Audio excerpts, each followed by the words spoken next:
Hello everyone and welcome to another edition of Erongo Talk, our community, your news. My name is Leandrea Louw and I'll be your host for today. Now today we find ourselves at the Walvis Bay Museum. If you didn't know that we had a museum, now you know. The museum is open from Mondays to Fridays every day from 9 o'clock. So please come and check it out. In our program today, I'm going to bring you the latest news, the weather and tides. Our interview for today is with Gerald Guther from the Swakopmund Football Club, who's going to speak a bit about their youth academy.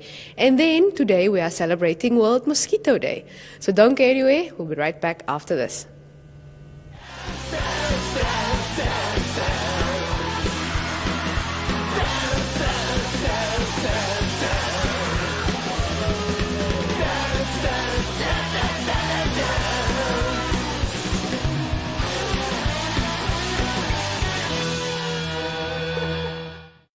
Okay, now it's time for your news, and this contraption I'm standing here next to is an old printing press which was used to print one of the first newspapers here in Walvis Bay in the 1950s. So, the Walvis Bay Community Association raised a number of concerns on behalf of the larger Walvis Bay community in a petition handed to the CEO of the Walvis Bay municipality, Mr. Ngura.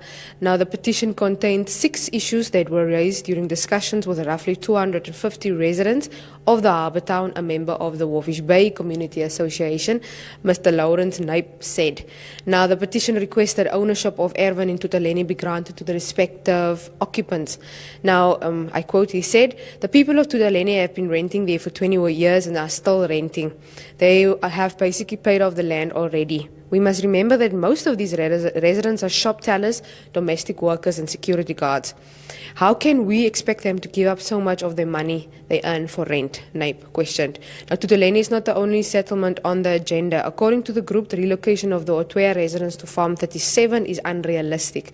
Now, he said the municipality said that this should be done. The municipality said that this should be done by October, but we have been there and have seen the land. We are saying this is unrealistic. Now, the petition requested that roads, schools, police stations and other infrastructure be constructed at Farm 37 before the resettlement of Otwea residents in the area. Now, history has shown that projects are started only to be left halfway without being completed. Moving people to Farm 37 is not the solution. It will eventually become another ghetto location, the petition reads. Now, according to the document handed to Ngura, Tualaloka victims are also being treated unfairly.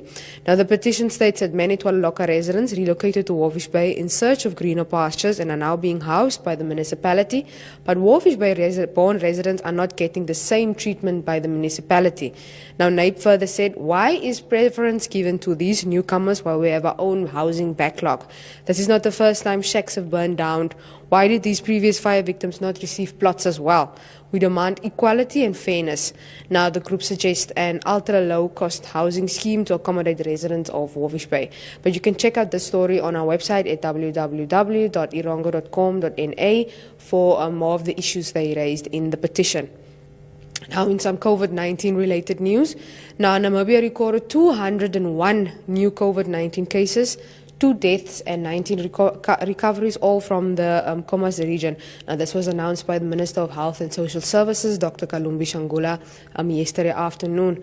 Now, he said there is no doubt that Windhoek has taken over Walvis Bay in terms of the number of confirmed cases and is now the epicenter of COVID-19 in Namibia.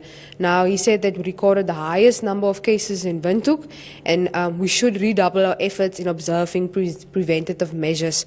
Stay home should not just be a message. We should really observe it as much as possible. The virus does not travel. It is people who move and spread it. Now, yesterday, Windhoek recorded 158 new COVID-19 cases. 17 were recorded from Walvis Bay, 11 from Swakopmund, 7 from Oshakati, and 2 each from Otjiwarongo, Rehoboth, Katima Malulu, and 1 each from Okakarara and Okahainia. Now, the 2 deaths announced yesterday was from Gobabis and from Windhoek, and then the 17 recoveries all from the Khomas region. Now, the minister also explained that of the active cases, 6 patients from the Erongo region and 8 from the Khomas region are severely sick, while 1 patient is critical in the Erongo region and 3 patients are critically sick in the Khomas region. Now for something in Afrikaans. Terwyl Swakopmund, Walvis Bay en Arandis in fase 3 inperkings vasgekeer was, het die res van Namibië ongeveer 'n maand die voorreg gehad om kontaksport te beoefen. Nou in die tyd het die hockeyliga afgeskop en moes Erongo hockeyspelers terugstaan weens die noodtoestand en die gepaardgaande regulasies. Nou die voorsitter van die Sparta hockeyklub, Estelle de Beer, het gesê die liga is weens inperkings vanaf Maart na Augustus uitgestel. Ons sou ons spelers kon stuur om te speel, sou hulle vir die nodige tydperk in kwarantiene wees. Die probleem daarmee is dat die klub dan die kwarantainekoste sou moet dra en dit is nogal 'n groot finansiële las, veral in ons huidige ekonomiese klimaat, sê de Beer. Nou Matthias Rochter, die voorsitter van die Coastal Pirates binnehuise hockeyspan se spelers buite die Erongo streek is die vordering wat hulle met fiksheid gemaak het, nou kwyt. Nou spelers by die ander klubs in die land kon vir 'n maand lank oefen. Nou is ons almal weer terug na fase 3, so ons raak ten minste nie nog verder agter nie. Volgens hom gaan die Coastal Pirates afrigter Brian Sobel alles in sy vermoë doen om klublede besig en fiks te hou. Ons afrigter het deur WhatsApp vir die kinders oefeninge gewys om hulle polse slap te hou. Nou in die sport praat ons van polse wat moet slap gehou word sodat die speler onder andere die skuif kan ontvang. Now, a Tippy Tap project was also launched by the municipality this week. Now, at the launch, Deputy Mayor Penelope Martin Louw said that the project will go a long way in the fight against the COVID-19 pandemic. Now, washing your hands remains a critical prevention method to curb the spread of the virus. However, washing hands alone is not the only prevention mechanism. It should be coupled with other prevention efforts such as social distancing and wearing of masks. Now, she urged the community to make use of the tippy taps made available and to take care of it.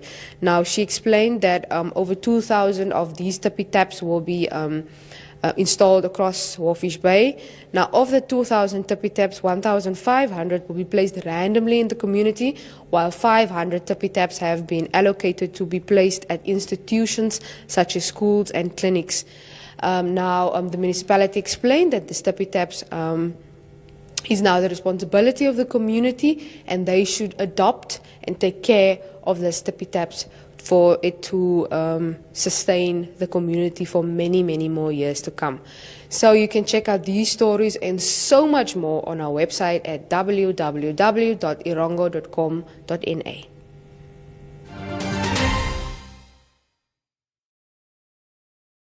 Here with Gerald Guther of the Swakopmund Football Club, and he's going to tell us a little bit about the SFC Youth Academy. Hi Gerald, how are you? Good morning, thank you.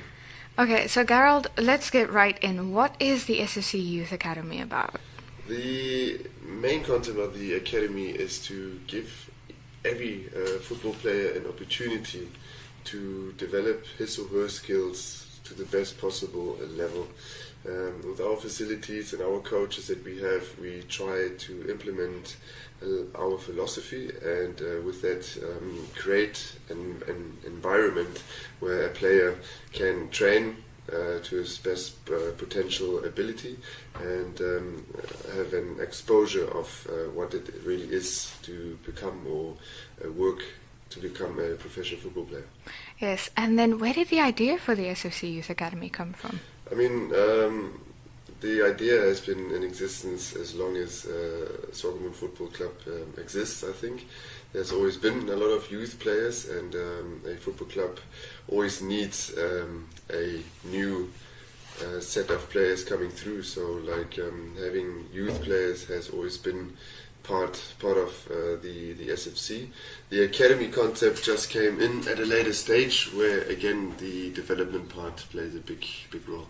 Tell us a little bit about the kind of players you're looking for to take part in the SFC Youth Academy. We are looking for any type of player. I mean, not everyone's going to become the next Lionel Messi, but a lot of the kids love playing football, and we want to give everyone the opportunity to come out and express themselves on the football field and give them the opportunity to play the game that they love. Maybe we are lucky that some might develop into really good players, and some just continue playing the game that they love. So any type of player is always welcome. Yeah. Yes, and you just mentioned that not everybody's going to become the next Lionel Messi. So for those who might not make it into the international stage and be FIFA's next sweetheart, What other kind of jobs are available in football as a sport? Football is so diverse. That's a nice thing, you know. If you don't become the next professional player, like myself, I always dreamt of becoming one, but had never the capabilities. And I became a football coach, and I really enjoy developing kids, working with the kids, and giving them the opportunity to really express themselves on the football field. And there's a lot of positions that you can fill, like as a football manager that runs the day-to-day running, a technical director, even a referee, a medic, a physiotherapist, fitness coach, goalkeeper coach. You know, there are so many departments in football itself where you can get involved, and there's even nowadays the statistics department, you know, where you record matches and record statistics like how many passes, how many successful passes, and nowadays you need all that kind of information to get it into one pot in order to see your development growing, or where your shortfall is in your development, and then as a whole team you can then adjust your philosophy or your training regimes and everything to make sure that you achieve your goals. Can you tell us a little bit about what the SFC Youth Academy is looking to develop in those who partake and players who participate? I think the most important thing for us is to create a decent human being. You know, like someone that comes and can work within a team. If he doesn't become a professional player, that he can go out into the world and be a decent human being, able to work with a team environment. You know, it's not always just about football, but it's also to create a character within a human being that he can live with, and it will guide him through the rest of his life. Yes, but aside from being a good human being, those who will go on to work in football, what do you think, what kind of characteristics do you think they need? Hard work, good discipline, you know, always be kind. That's one of my favorite things to say, because that gets you very far. And the best thing is just to be a strong character. Yes. And then what kinds of players are you looking to cultivate out of the SFC Youth Academy? Mentally very strong, you know, physically prepared. You know, the football world can be quite a dark place, if I can put it that way, and for us to give the kids here the opportunity to mentally and physically develop and prepare themselves for that world, and to get through all those bad periods that you can have in football with injuries, or maybe your contract runs out, so that you are actually mentally ready for these situations, and that you are strong enough to carry on and dust yourself off and achieve new goals or look for new goals. Yes. And what would you say is the hardest part about seeking a career or even just playing football for fun? What would you say is the hardest part about being a football player? I think staying dedicated, having that self-discipline and working hard. You know, there's a lot of times in your life where you become a teenager and you have a group of friends that go out and have parties or partake in events that is in your football time. And you know, if you want to become a professional, or if you really want to be dedicated to football, you have to then make a decision on either you're going to be at training and work hard, or you're going to be at a party. I think that's the most difficult part to Yes. And then how would you advise athletes, especially in the time of COVID-19 where they're struggling to exercise and to work out and to sort of stay on top of their game, how would you advise athletes to stay dedicated and to get up every day and to keep training? I think this is a very good period to really work on your dedication, because there are so many limits being imposed on all the individuals. It is a very good part where you can practice your mentality, where you can practice your self-discipline and go out and try and work hard as much and as possible as you can. Okay, and then lastly, any words of encouragement to those who are looking to join the SFC Youth Academy? I don't think words of encouragement is the word here. We are a very open club. Yeah. We enjoy seeing new faces, and everyone is welcome. Okay, great. Thank you, Gerald. Thank you. Add us on Facebook and search for us on YouTube. Follow us on Instagram, Twitter, contact us via WhatsApp. Our daily show starts with the Afrikaans program Soggens met Shaal, perfect for the Afrikaans lovers. Then it's time for the women's magazine program, The Mid-Morning Breeze with Olivia. And for the youngsters and game fanatics, join Cody on the 3 to 6 drive. West Coast FM, your host at the coast. Now for your weather and tides. Kicking off with the tides, we had high tide this morning at 10 minutes past 4, low tide at 10 minutes past 10. High tide will be at 25 minutes to 5 this afternoon, and low tide will be at 25 minutes to 11 tonight. Now Walvis Bay sunrise was at 23 minutes past 7. Sunset will be at 6:45 tonight.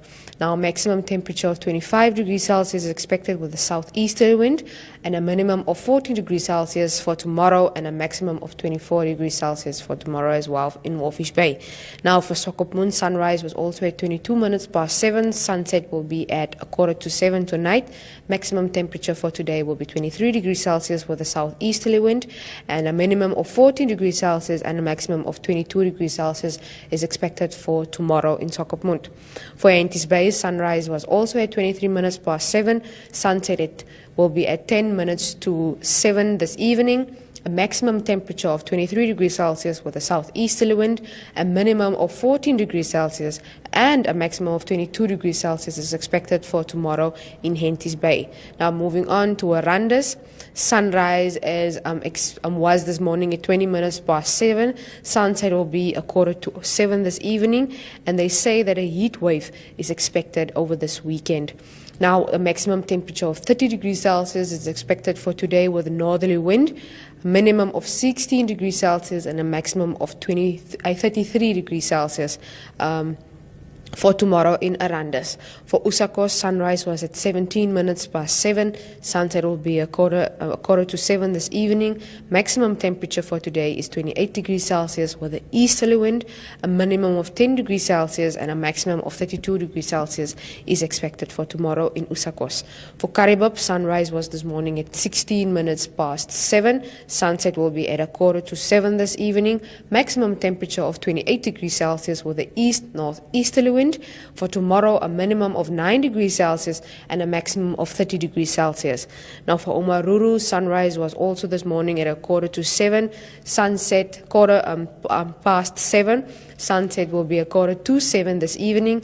Maximum will be 28 degrees Celsius for today with an easterly wind. For tomorrow, a minimum of 7 degrees Celsius and a maximum of 31 degrees Celsius. As we're looking in Walvis Bay, it looks like the east wind weather might be on its way, but now you know your tides and your weather for today and this weekend, so you can prepare accordingly.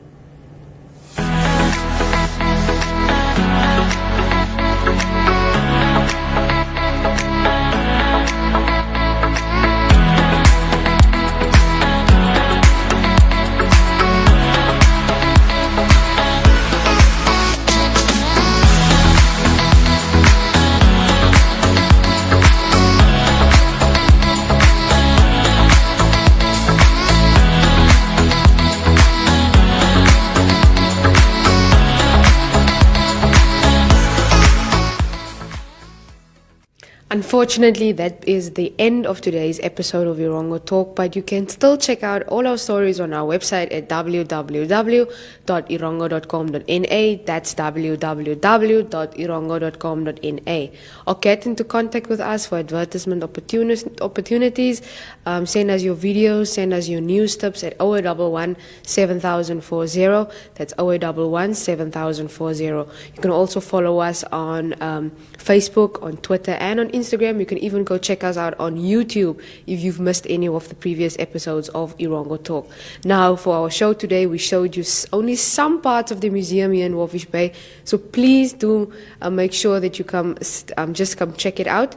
You don't pay any entrance fees. People are welcome to make a donation. They're open from Mondays to Fridays from 9 o'clock, and on Fridays they knock off a bit earlier. So please come check it out. We'll only be back tomorrow again when my colleague Irene Mary will be presenting you present you the news, the weather, the place of interest, and it's Friday, so we always have something lekker in store for you guys. So please remember to keep safe, wear your mask, sanitize your hands. It doesn't mean because Windhoek is now the epicenter of the COVID-19 pandemic in Namibia, we here in Walvis Bay and along the coast needs to relax. Please, at all times, take care of yourselves. Make sure you practice social distancing, sanitize your hands. The only way we can get rid of this virus is if we take care of ourselves. So we'll see you again tomorrow. Hang in there. It's almost weekend. Ciao.